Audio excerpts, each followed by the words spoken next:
शेजारच्या गावात शंभू राहायचा. तसा तर शंभू एक साधारण माणूस होता जो एका ढाब्यावर काम करायचा. पण त्याच्याकडे त्याची एक लहानशी जमीन होती जिथे त्याने बऱ्याच वर्षांपूर्वी आंब्याची झाडं लावलेली. बघतेस मीनाक्षी, माझी आंब्याची झाडं किती मोठी झाली आहेत. पण अजून या झाडांवर आंबे का लागले नाहीत? खूप लवकरच येतील आणि आपलं आयुष्य बदलून जाईल. आशा करते की हे सगळं लवकरच व्हावं.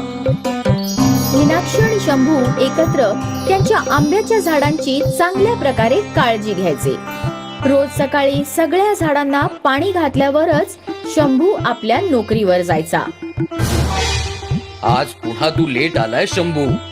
माफ करा मालक, पुन्हा असं होणार नाही. माझ्या एका झाडाला कीड लागली होती. मी औषधांची फवारणी करत होतो. ठीक आहे, एवढी वर्ष तू झाडांची निगा राखली आहेस. देवालाच माहित आहे त्याला पीक कधी येणार आहे. येणार मालक, नक्की येणार.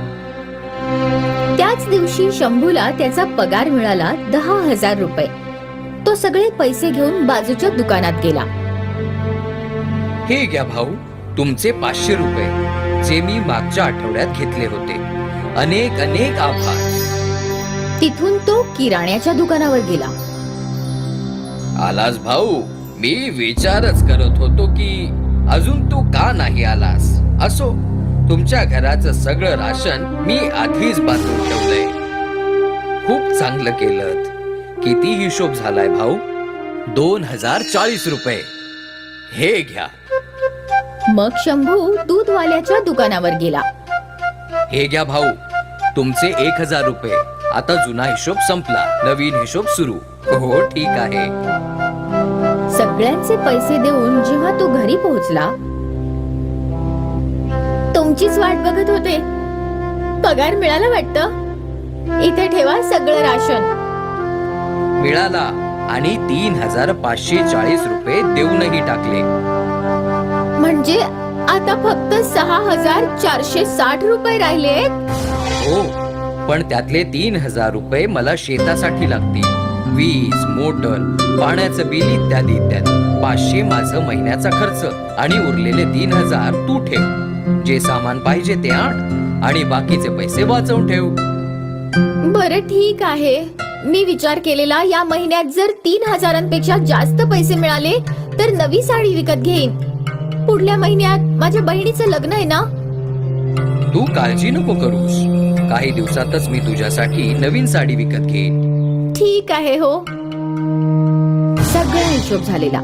दुसऱ्या दिवशी सकाळी शंभू जेव्हा आपल्या आंब्याच्या झाडांजवळ पोहोचला तेव्हा तो हैराण झाला होता.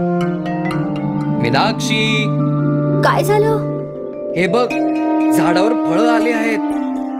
अरे देवा, हे आपल्या झाडांचं पहिलं पीक असेल. हो हो, आशा करतो की पीक चांगलं असेल. होणारच.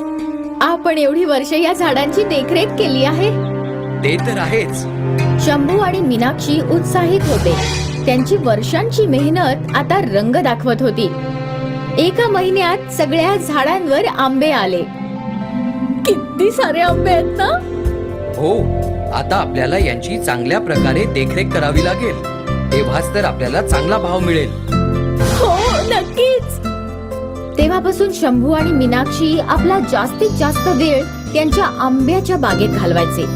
एकाही आंब्याला कीड लागली तर त्याला लगेच तोडून टाकायचे. साधारण 3 महिन्यांनी आंबे पिकू लागले. शंभूने एक आंबा तोडला आणि तो खाल्ला. हे आंबे तर फारच रसाळ आहेत मीनाक्षी. तू पण खा. हो हो. मीनाक्षीनेही आंबा चाखला.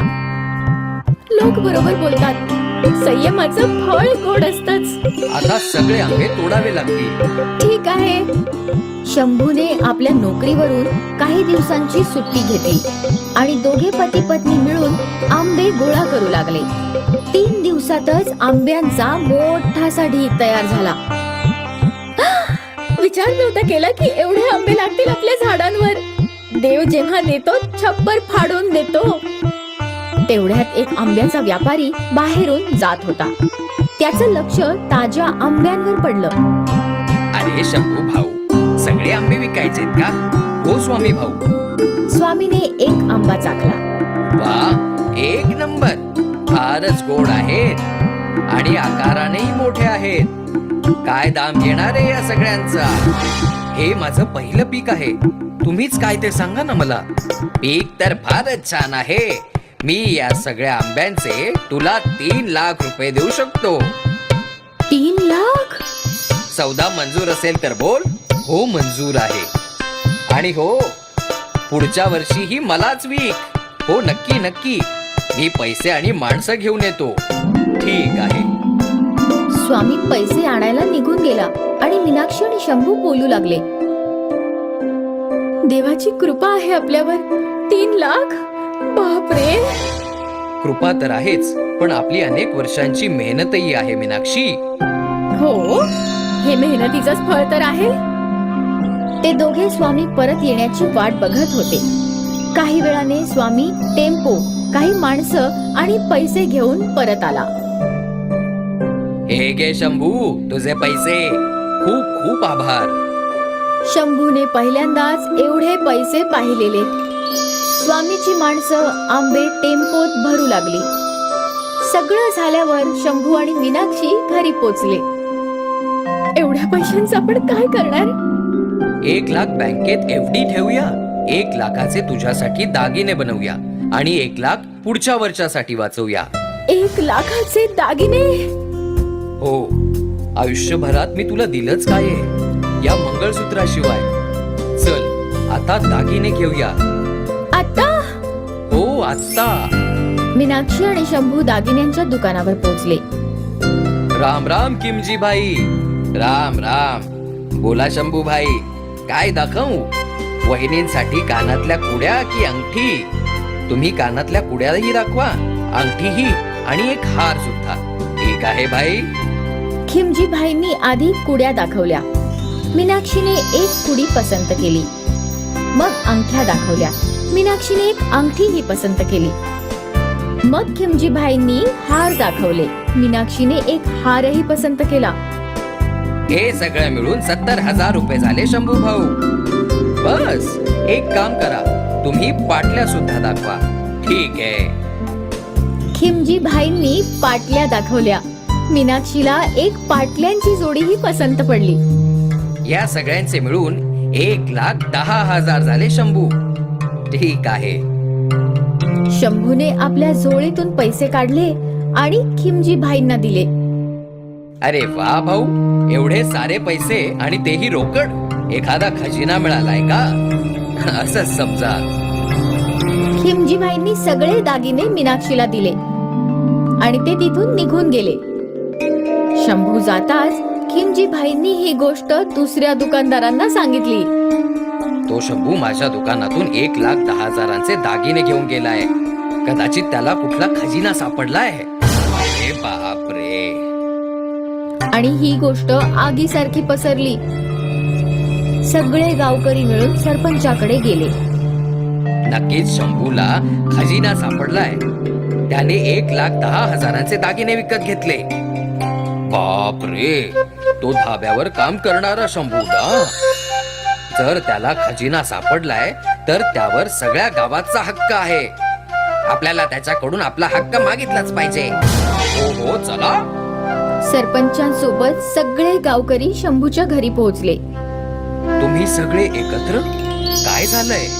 आम्ही ऐकले तुला खजिना सापडलाय. त्या खजिन्यावर गावकऱ्यांचाही अधिकार आहे. मला खजिना नाही सापडला. मग एवढे पैसे तुझ्याकडे आले कसे? ते यावर्षी माझ्या आंब्याच्या झाडांना पहिलं पीक आलं होतं. 3 लाख रुपयात स्वामी भाऊंनी तर विकत घेतलंय. खोटारड्या, तो कंजूस स्वामी तुला एका पिकाचे 3 लाख देणार? काहीही. विश्वास नसेल तर त्यांच्याकडे चला. सगळे गावकरी स्वामी व्यापाऱ्याच्या गोदामात पोहोचले. स्वामी भाऊ, यांना सांगा की तुम्ही माझ्या आंब्यांचा मला 3 लाख रुपये दिलेत. हो हो, दिलेत. यांना वाटतंय की मला कोणता खजिना सापडलाय आणि मला हिस्सा मागतायत. थू थू थू, किती नीच दर्जाचे आहात तुम्ही लोक. या बिचाऱ्याने एवढी वर्ष आपल्या आंब्याच्या झाडांवर मेहनत घेतलीये आणि आता कुठे त्याच्या झाडांवर पीक आलंय. ही त्याच्या मेहनतीची कमाई आहे आणि तुम्ही लोक त्याच्याकडे हिस्सा मागताय. तुम्हा सगळ्यांना तर लाज वाटली पाहिजे. स्वामी व्यापाऱ्याने सगळ्या गावकऱ्यांना चांगलं सुनावलं आणि सगळ्यांच्या माना लाजेने खाली गेल्या. खिमचीबाईंना खटकलं की शंभूकडे 1,10,000 रुपये होते. तर ही गोष्ट आपल्याला शिकवते की लोकांना दुसऱ्यांचं भलं होताना पाहवत नाही. फारच स्वार्थी होत चालली आहे ही दुनिया.